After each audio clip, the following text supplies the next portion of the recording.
Ayan guys, magluluto ngayon ng aking misis ng sinabawang manok.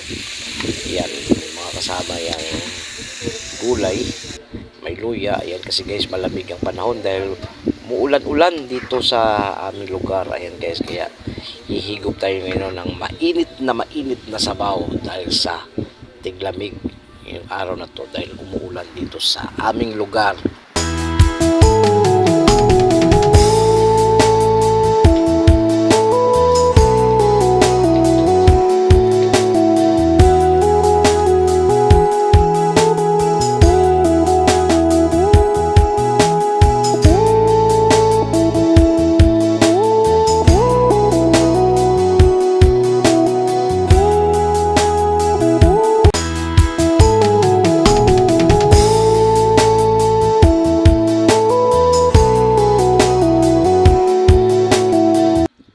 Ayan guys, sinasandok na ng misis ko ang sinabawang manok. Ayan.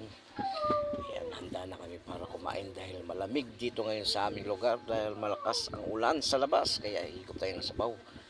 Bago ako, siya muna siyempre. Siya muna kakain sa kanyang niluto. Mamaya higop. Ayan, usok-usok pa guys. Tingnan mo. May malunggay, may luya. Wow! Oh, ayun na, humigop na. Ayan.